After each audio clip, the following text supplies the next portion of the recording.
RMC, les Français sont sympas. Sans le savoir, ils offrent des subventions tous les jours. Merci les contribuables, merci les Français.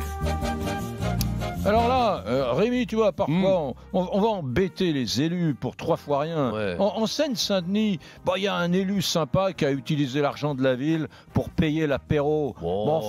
Soyons c'est une adultes. tradition française. Mais c'est une l'apéro, tradition française, enfin. La Cour des comptes, enfin. Mêle-toi de tes fesses, la Cour des comptes, enfin, franchement. Payer l'apéro.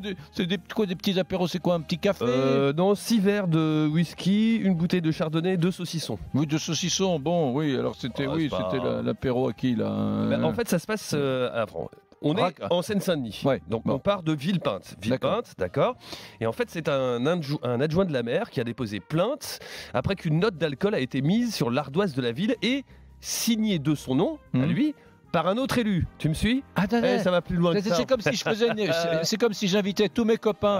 Voilà, et je mettais c'est Rémi Barré. Exactement. Ah oui, non mais ça c'est dégueulasse. Alors pourquoi il a fait ça ? Non, ça c'est pas bien ça. Pourquoi il a fait ça ? Parce que lui, il n'a pas le droit à des notes de frais. D'accord. Donc, il se retrouve dans un hôtel proche de l'aéroport de Roissy le 6 juin dernier. Ouais. Et puis, il fait un apéro. Il a des 6 verres de whisky, je l'ai dit, une bouteille de chardonnay, 2 saucissons. Bon, c'est quand même 112 €. Ouais, 112 €, mais il faut bien que ça serve un contribuable. Mais le problème, c'est qu'il n'a pas le droit aux notes de frais. Donc, qu'est-ce qu'il fait ?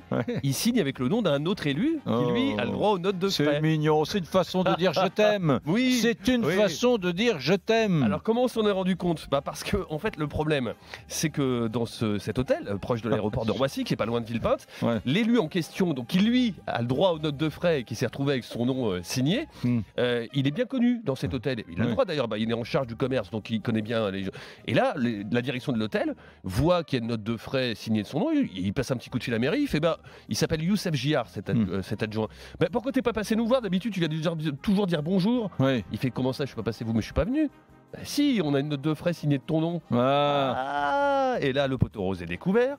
Donc, il décide de porter plainte. Finalement, l'élu en question, je donne son nom, il s'appelle Stéphane Baron, en charge des sports. Mon Stéphane, enfin. C'est peut-être après un match, on a voulu payer un apéro. On lui a dit... quand même, 6 verres de Jack Daniels, une bouteille de chardonnay, 2 saucissons, oui, c'est un apéro. Donc, tu démissionnes ou je porte plainte. Stéphane Baron, apparemment, a pris la bonne décision. Il a décidé de démissionner, de quitter son écharpe. Et voilà, et donc celui qui était victime dans cette histoire, Youssef Giard, dit: nous sommes des élus de la République, on ne peut pas faire n'importe quoi avec l'argent des contribuables. Je sais ce que vous vous dites, mesdames, messieurs, vous vous dites, parfois dans Radio Brunet, vous parlez de la générosité des contribuables, ça touche à des millions d'euros. Bon, là c'est vrai, vous avez raison, c'est une petite note de frais de 112 €, il n'y a pas de quoi écrire une lettre à ses parents. Non. Oui, seulement voilà, c'est aussi une pathologie, une souffrance, une maladie française. C'est pour ça qu'on a choisi ce thème avec Rémi aujourd'hui. C'est parce que bien sûr, on se dit c'est pas important, alors on peut y aller, mais enfin, je suis désolé. On a vu, notamment en Scandinavie, des ministres, des élus démissionner, des ministres. Je me souviens d'une ministre qui avait démissionné parce qu'elle avait mis sur ses notes de frais une barre chocolatée et qu'elle s'était payée. Voilà, c'était en Finlande ou en Suède, un truc comme ça. Bon, mesdames, messieurs, voilà, n'acceptez pas, même si ces choses. Alors, je voudrais pas passer pour un monsieur propre. Enfin, moi, je suis mal placé pour donner des leçons de morale. Je ne fais que des erreurs tout au long de ma vie, mais quand même, je suis pas élu, quoi. Quand on est élu et qu'on vit grâce à la générosité des contribuables, des administrés, on fait gaffe. Voilà, voilà l'histoire. Voilà pourquoi je voulais vous raconter cette petite histoire qui s'est déroulée dans la jolie petite ville de Villepinte en Seine-Saint-Denis, mesdames, messieurs.